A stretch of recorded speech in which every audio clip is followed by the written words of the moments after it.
Good morning আৰু সকলোলৈকে সৰস্বতী পূজাৰ শুভকামনা জ্ঞাপন কৰিছোঁ। আজি সৰস্বতী পূজা, সেইকাৰণে অকণমান সোনকালে উঠিলোঁ আৰু এতিয়া গা চা ধুলোঁ। বাবু মানে শুয়ে আছে, সিহঁতি শুওঁতে মই কাম চাম কৰি আজৰি হ'লোঁ আৰু ময়ো যাম স্কুললৈ, সিহঁতকো লৈ যাব লাগিব। আজি সিহঁতৰ ফাৰ্ষ্ট সৰস্বতী পূজা এইবাৰ।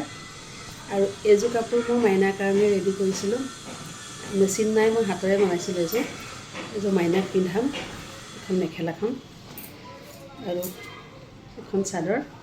বহুত কষ্ট কৰি বনাইছোঁ, বহুত মানে কি 4-6দিনমান লাগিলে কাপোৰযোৰ বনাওঁতে। আৰু বাবু মাইনাও এতিয়া উঠি গ'ল, সিহঁতক গা চা ধুই আনিলোঁ ৰেডি কৰিবৰ কাৰণে। আৰু এয়া অকণমান ধূপ লগাই দিছোঁ। মই চাই আছোঁ কিন্তু ওচৰতে সিহঁতে এনেকৈ সেৱা কৰিছে, কিতাপখিনিও আগতে দি দিছোঁ। লাগি যাব।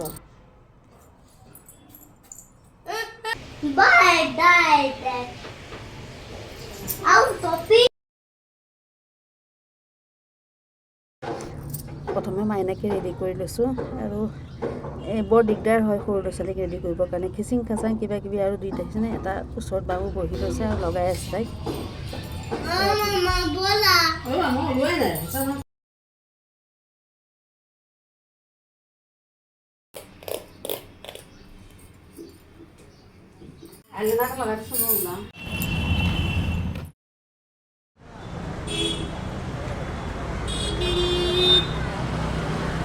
আৰু এয়া আহি পালোহি স্কুল।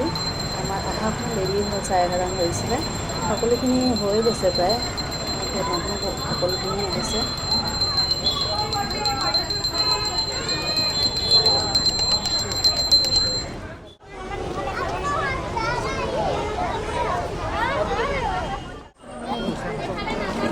চব আহে তো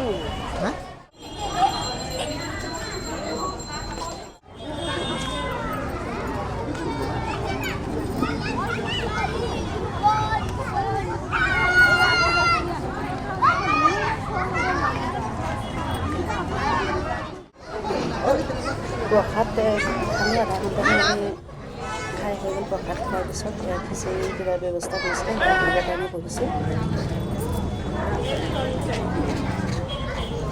আৰু কোনোবা মাইনাক লৈ এনেকৈ ফটো